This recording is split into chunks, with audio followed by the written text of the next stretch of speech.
Oh, right there. Is it on? Okay.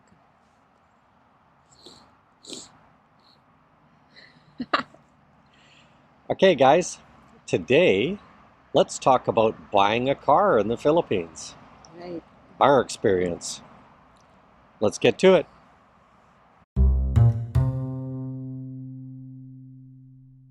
So, guys, remember, Lynn and I are just doing a pay it forward YouTube channel.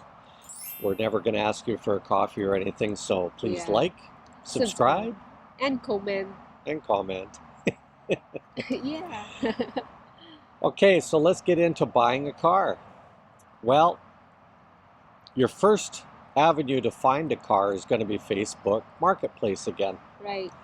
And the same message that we had to try and find property, Mm-hmm.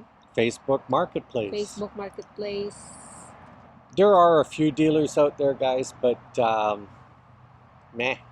They're not easy to find quite often. And like any other outlet, they're going to be more expensive. There's a lot of private sales going on out there. And so let me give you our experience first on a vehicle that at the end of the day we shouldn't have bought, but it's been actually a pretty good car for us. Yeah. Where we didn't pay attention close enough and Mary Lou and Uli got caught in all of this was that it turns out our car is an import.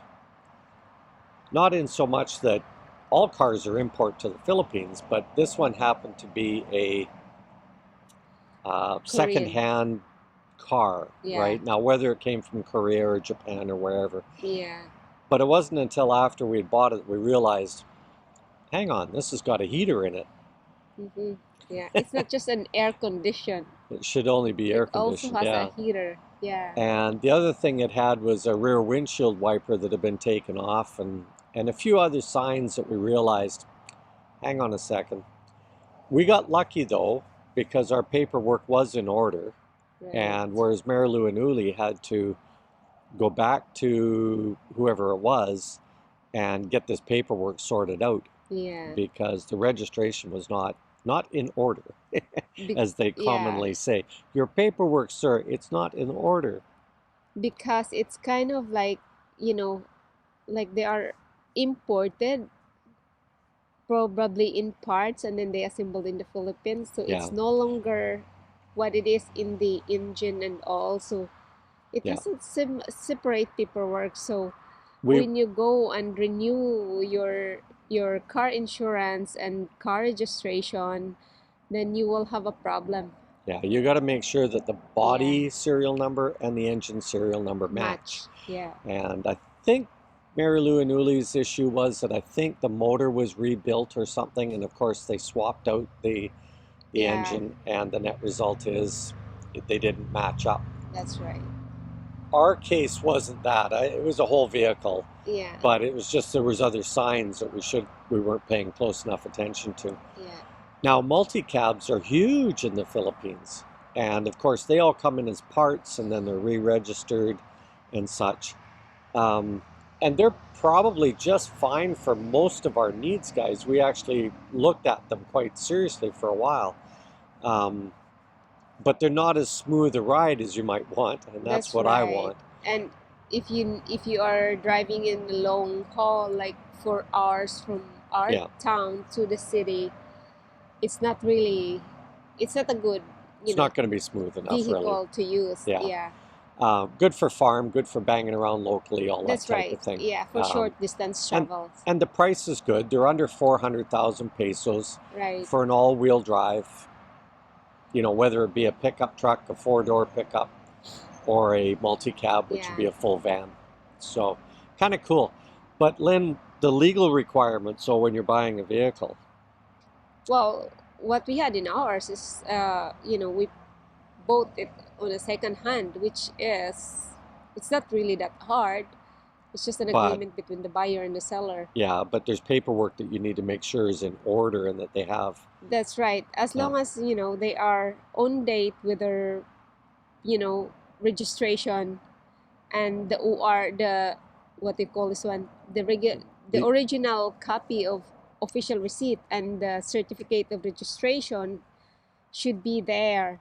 because when you purchase a second-hand vehicle, the name of the first owner of that vehicle is always the name that you are going to carry, even if you will register it, like, let's say for the next year, to to renew the registration of the vehicle. It's not your name.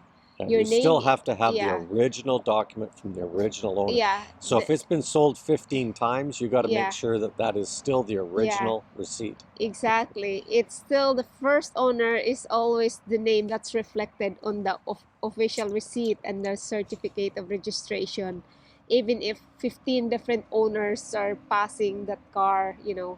Yeah. So you should know that it's our first time. So I said, we cannot transfer it into our name. No, you can't. Like, I it should be. But I think, it is, I think, to what I don't know what's the purpose why yeah, they do that. the purpose is simple, guys. The computer Yeah. systems are not interconnected the way you think they Yeah, are. They're a unlike very high here. computerized country, but they're Right. not interconnected, and it is a major problem. That's right. So you have to have original paperwork going all the way back. And yeah, I think they don't want, well, they could possibly do that they will transfer your name, but like, cars won't stay with you for like No, 10 years. So no. like, why, you will take the hassle and then of changing it into your name, and then the processing will take years for you to finish it. Like, it's not worth it. It's not worth your There's a time, lot of your hoops to jump money. through. That's And right. Yeah. so when it came to our registering for 2023, 2020. 22, Yeah. to carry us through to 2023, Right. we actually just paid somebody to do that Right. There. because, Yeah. again, this can get in the way again, guys, because you're dealing with the government. There are some agents who will process it for you. You will Yeah. just have to pay an extra fee for them for the processing fee. But it's worth it. It's not really that. It's not really too much. Like, if you are too Yeah. busy to do it, or you know, And it's not a matter of being too busy. It's, we are Western. We yeah, want to go in, sign, we're out of here. that's right. Yeah, Well, the driver's license we'll get into as a separate topic, but on this one about buying a vehicle, that's right. um, it's critical again that you know that you have the OR and the CR. Right. And again, this is where a third party can come in handy, or just meet them right at the LTO. Yeah. Anywhere Make in sure that it's all witnessed LTO. and stuff like that. Yeah. Now, the other thing I would say is make sure you take it for a good test drive. Yes. If the original owner doesn't, or not original owner, but the owner of the vehicle currently, Yeah.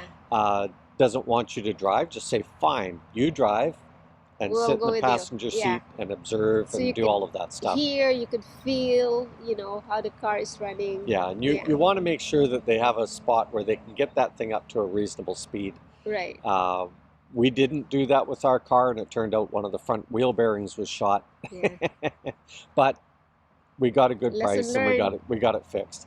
Yeah. But there'll always be something that you're going to have to deal with these vehicles because they are used. And at the end of the day, once you sign that paperwork over, you're done. It's over. Right. It's finished Yeah. with. There is no going back. You cannot You return. don't have recourse like you might in your Western country. Right. Yeah. Yeah. So anyway, but at the end of the day, we got a good vehicle. And the It other, was useful for us. oh, it's been very useful. Yeah. I don't care if we beat the living crap out of this. It's more than served the purpose for what That's we wanted right. to do. Yeah. Now we paid about 6,000 pesos or $6,000 Canadian Exactly. for that, Yeah. right? Yeah. So about $6,000 for a car that allowed us to go twice from Luzon to Cebu Island. Yeah, and it's an SUV that is Yeah. like 5 seaters. So Yeah. So we were able to it's take John worth and it. Flora and the dog as well Yeah. and travel up and down. And in our other video coming soon here, Lynn and I are going to talk about licensing and what's required when you're on the road. Right. So things that you need to pay attention to. But I'm going to show a quick little video here as we continue to talk. And the purpose behind this is for you guys to understand you got to spend some time and understand how the traffic works in the Philippines. There is no such thing as lines on the road, even if the lines are on the road. Yeah. They are, as they would say in Quebec, The lines on the road, they are just a suggestion. And it's Yeah. true. It's all about a lean and a push and a squeeze. But Yeah. at the end of the day, if you are driving and you do something silly, like passing on the right, which is done all the time, it might not be your lucky day when you pass on the right. Mhm. There So, are lots of um, road users. There are cyclists, bicycles, motorcycles, pedicabs, yeah, yeah, tricycles, pedestrian, dogs. everything is Everything is everything's on the there. road. So there are Yeah, lots of stuff to watch while you are driving. yeah. So If you look at yeah. some of our old videos, you'll see people drying their rice on the side of the road, and because rice is life. Yes. Um, but the driving, it took me about 5 years. Now, we weren't living there again full time, and we had Yeah. different ambitions. Getting the car has been great for the purpose that we have right now. But if you're in the city, you really don't need a car. Yes, there are You lots of may want a motorbike, cabs but or yeah. if you're, see, on the Canadian website for Thailand, it says, be careful about renting because your brain is still driving on your side of the road Right, based on yeah. Left-hand what you're used to drive. doing. Yeah. And a lot of motorcycles will go swinging into the wrong lane. Yeah. Australians in Thailand, no problem. But, the other way around, you got to be very wary of what you're doing, and you have to live in the environment for a while to understand it. That's right. Now, value of vehicles in the Philippines, they do hold their value there, guys. So when you see, like we saw Suzuki Sidekicks, and in Canada here, you can buy them for about $1,000 in pretty darn good shape. Mhm. But in the Philippines, they are very expensive. They're more like $3,000. And again, it's because they hold their value. And it's, again, the other day we were talking about the middle income. The middle income is looking for these vehicles, so the demand is there. And so they are a little bit more pricey. But this is one time I will say, now in a Western country, I'm not big on buying used vehicles. But Mhm. in the Philippines, a nice little Suzuki, what do they call them? Jimny. Jimny. They run about 1,000,000 pesos. You can pick a good one up, a couple of years old, for about 600,000. Yeah. And but know what the purpose is for your vehicle. If it's just banging around, get the smallest thing you can find, Yeah. honestly. And I'm going to pass on this one last piece of information before we wrap it up. And that is that Michael and I went over to the VFW, the Veterans of Foreign Wars in Angeles. And the one guy said in his introduction to new members, he said, if any of you stupid ass guys turn around and go out and buy yourself an Escalade and black out the windows and you come knocking on my door because you've had a car accident, go away. You're asking for trouble, guys. Don't parade yourself around like you're the money guy. You're going to get in trouble. You're going to get in trouble. You just have to stay away from that kind of thinking. Mhm.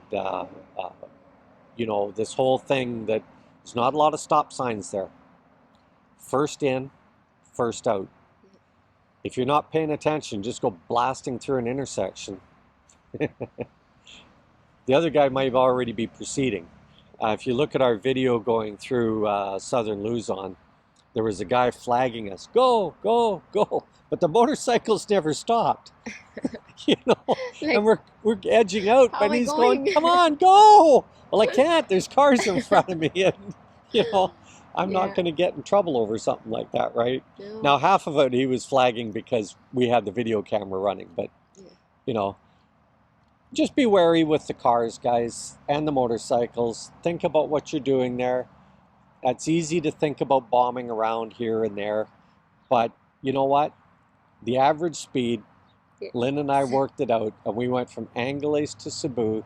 Even though part of that was freeway, our average speed, based on time and distance, was 50 50 to kilometers an 60. hour, Yeah. which means that really, in most cases, it's Not 40 really that kilometers an much. hour, Yeah. because how often are you going to run into a freeway Right. where you can at least do 80? Yeah. On a Not very freeway. often. So But it's just a short anyway, a distance. little bit of a ramble, right? Please like, Again, subscribe, subscribe and comment. comment. Thank you so much, guys. Salamat. Later, Gators.